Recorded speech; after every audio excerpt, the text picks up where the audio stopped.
standing up at Owl's Head Museum again, and we're with Karl Erickson. We wanted to come back and feature him on Hangar Flying because this guy has got stories you wouldn't believe. When did you start flying? Wow, when did I start flying? 1982? 1982? Yeah. 19. Yeah. How old were you? 19. 19, yeah. And you've got a family story that I found fascinating. Tell us about the Rhinebeck and what that's all about and how you got started with that. Well, I actually grew up on a little airstrip in the backyard. So my grandmother, my grandfather, my dad were flying. So we had a little 1,000-foot strip in the backyard and had climb base down there and everything. So I grew up there, but I was within 20 miles, 30 miles of the old Rhinebeck aerodrome. Yeah. So we used to go down there, and I knew what I wanted to do at this age. So I started flying down there, you know, not too long afterwards. These days, can you imagine getting the variants in your community? It would never happen today. Yeah, what he did, Nicole did, was amazing. Yeah, yeah. What kind of planes were you flying at that? I was flying the oldest thing in the United States. I was flying a 1909 Blériot, and I was doing the Pioneer stuff in my own airplanes. You went back to the roots. Yeah, I was flying Hanrios and Curtis Pushers and all that stuff, and the early stuff. Yeah. I like the early stuff. Yeah, yeah. So to you, anything besides an altimeter is cheating, huh? Yeah. Literally seat of the pants and your ears and your senses. You use your senses flying. Oh, that's beautiful. That's beautiful. What's the best experience you've ever had in the air? Wow. Best experience? I don't know. I suppose the things I've seen, the sunsets, the fog over the rivers, flying in the moonlight, you know. Yeah. Beautiful. Yeah. I guess it's hard to say. I mean, there's so many good things. Right, yeah. You ever have one of those bad moments? Oh, sure. Yeah, worrisome. I had a propeller come off once and upside down in the swamp. Yeah. Get out of here. Yeah, I had the whole propeller come off and it went upside down in the swamp. But, you know, it didn't hurt anything. These airplanes are so slow and they're so safe. And it's just wonderful airplanes. Would you bail just before you hit the ground? No. I put my hand down and hooked the belt. Yeah. Nice. At least it was a swamp. It wasn't out in the middle of Lake Huron or something, right? Yeah. And I don't push, weather or, so my cross country is basically around the field all the time. Yeah. So, you're constantly thinking where you're going to go if the engine quits, but it's right there. So. Do you fly any modern equipment, or are you just not interested in that? Not really. Yeah. No, I don't. The Cub's about it. That's the newest thing, is the Super Cub. We tow banners with that. And do that kind of thing. Yeah, you say the newest thing. We'll give you a shot of that. It's anything but the newest thing. Yeah, it's an old design. It's a 1978 airplane. 1978? Old design. Really? But yeah, it's just a. Oh, is that right? Yeah. It's just a high-powered Cub. I mean, the Cubs they built in the 30s. Yeah. It's just a bigger engine and more doodads on it, but it's a basic same airplane. Geez, I should buy that. That's that's a vintage wonderful airplane. Wonderful airplane. Well, there is something to be said for being able to open the windows and just be out in it, right? Yeah. The same vibe that folks get from motorcycles. Absolutely. Yeah. Absolutely. Someday.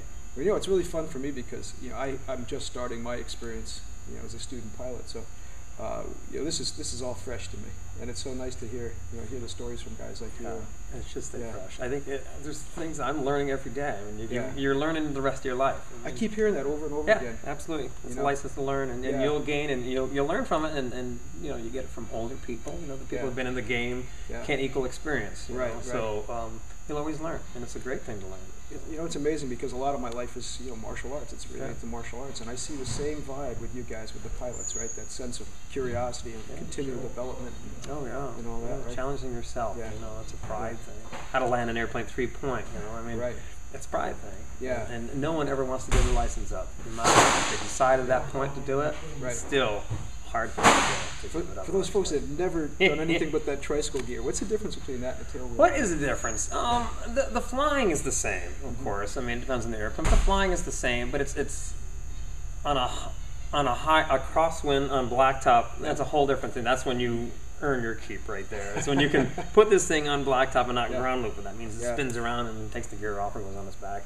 So the trick is to landing. Which is, if you land on grass, and we land on nothing but grass, grass is very forgiving. These airplanes are meant for grass, and they have to land on grass because they have tail skids and no brakes. Okay. So they're meant for grass, but if the wind's quarter, cross, it'll turn into the wind, and so to maintain that control, which is very hard, it is a pride thing. Yeah. That's the hard part. Yeah. The flying is the same. That sounds like it's something that every pilot should aspire to, huh? Oh, absolutely. But if you don't use it, I mean, it's one of those things. If you never have a reason for it, but like Super Cubs are used every day in Canada, Alaska, everywhere. Bush planes. So that's a tail wheel design. It's a better airplane than a nose wheel. A nose wheel, they're landing on rocks as big on sandbars. Yeah. So this design is a stronger design. Makes sense. You need to be able to fly that kind of airplane. That kind of flying. Yeah. I know you have an affinity for the plane that's behind us right here, right? Yeah. Go ahead, tell us about this a little Well, this airplane is a Fokker C4, built in 1924 in Holland. It's built in Holland. And Tony Fokker himself had his hand on this airplane. They were all hand-built airplanes back then. They weren't, you know, assembly lines like they are today. Right. But this is the only one left in the world. It has a Rolls-Royce V12 geared engine, the only one running in the world today. But it's very reliable. It's it has 4 magnetos and 4 carburetors, and it's an extremely reliable engine. Yeah. So you know that it's probably going to keep running on. Nice. But it's a wonderful flying airplane. This has no brace wires. It's a very clean airplane. It's internally cantilevered, braced. Has hardly any brace wires, so it's very clean. So it's hard to land it. You got to really slow it down because it just wants to keep on floating. Yeah. So, but it requires a lot of manpower to get the thing off its dolly, to get it running, to get it turned, to get it to hold back, to run up, and vice versa. Yeah. So it's like flying a big airliner. But you know, it lands at 35 miles an hour. Right. It lands as slow as a cup.